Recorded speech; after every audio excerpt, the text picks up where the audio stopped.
के सेल के पास ताकि वो उसे बचा सके, लेकिन गाइस तब तक काफी लेट हो चुकी थी क्योंकि केतन मर चुका था। और अब मैं बताने वाला हूँ इस कहानी का सबसे दिल दहला देने वाला राज। दरअसल गाइस 1942 में जब इस जेल को बनाया गया था तो एक नया कैदी आया था जो कि बहुत ही मासूम था। वो बहुत भोला था, लेकिन उसे जेल नंबर 4 और सेल नंबर 205 में रखा गया था, जिसमें ऑलरेडी 2 कैदी थे और वो दोनों ही कैदी थे।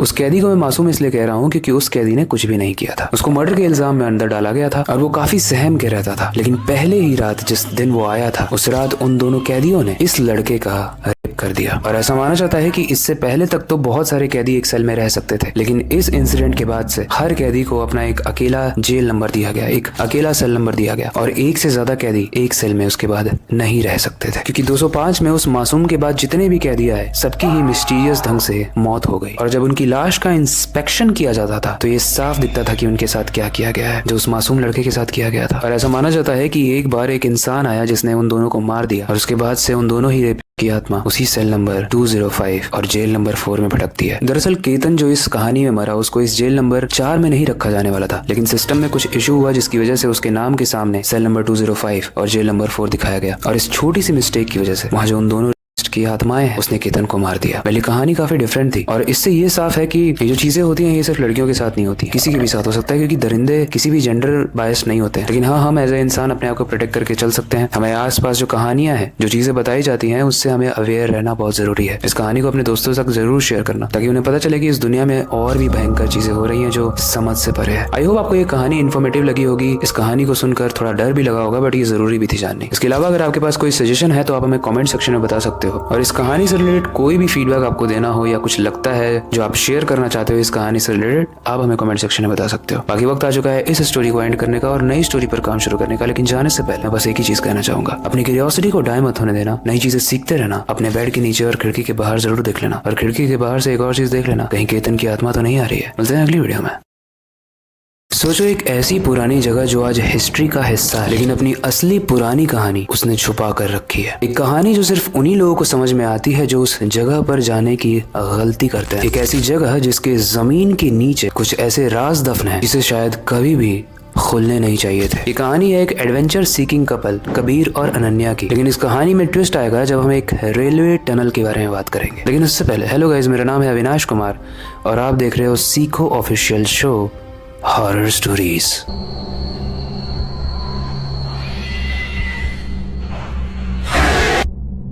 गाइस, इस कहानी के कपल कबीर और अनन्या को पुराने एबंडेंट जगहों को एक्सप्लोर करने का बहुत शौक था। मतलब ऐसी जगहें जहाँ पर यूजुअली कोई जाता नहीं है बिकॉज वो बहुत पुरानी है, डरावनी दिखती है, उनकी कोई बैक स्टोरी है।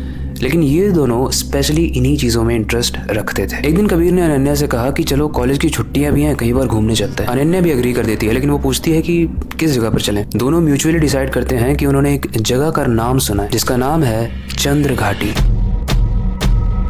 उस जगह पर एक पुराना रेलवे टनल था और वहाँ के लोकल्स कहते थे कि उस जगह पर एक बहुत ही भयानक हादसा हुआ था, ट्रेन एक्सीडेंट हुआ था, जिसके बाद कोई भी वहाँ पर नहीं जाता है। तब से वहाँ जो भी जाता है उसका वापस आना मुश्किल हो जाता है। अब कबीर बहुत एक्साइटेड हो गया, उसने सोचा ये एक परफेक्ट एडवेंचर होगा। अनन्या शुरू में थोड़ी हिचकिचा रही थी क्योंकि इसने इस जगह के बारे में कभी ना कभी सुना था, लेकिन इवेंचुअली वो मान जाती है और दोनों चल पड़ते हैं। चंद्रघाटी पहुंचते ही उन्होंने देखा कि इस रेलवे टनल के आसपास सब कुछ बंजर था, टूटी हुई ब्रिज, बंद पड़ी गाड़ियां। और रास्ते में जब उस टनल के पास जा रहे थे तो एक लोकल पान वाले ने उन्हें वार्न भी किया था, ये टनल बहुत पुरानी है, इसमें हादसा भी हुआ है। पर दिक्कत वो नहीं है, दिक्कत वो है कि जो भी इस टनल में जाता है उसका दिमाग पूरे तरीके से बदल जाता है। लोग मानते हैं कि अंदर कोई शक्ति है जो लोगों को पागल कर देती है, इसलिए मत जाओ। लेकिन कबीर और अनन्या ने ऑब्वियसली इस बात को नजरअंदाज किया, हर स्टोरी के बेवकूफ हीरो की तरह। टनल के एंट्री पॉइंट पे वो जैसे ही पहुंचते हैं वो देखते हैं कि टनल के अंदर काफी अंधेरा है। जब वो टॉर्च ऑन करते हैं तो उन्हें टॉर्च लाइट के अलावा कुछ भी दिखाई नहीं दे रहा था। जैसे जैसे वो आगे बढ़ रहे थे उन्हें कुछ ऑकवर्ड तो लग रहा था, लेकिन कुछ समझ में नहीं आ रहा था। तभी अनन्या को खुसफुसाहट की आवाज आती है जो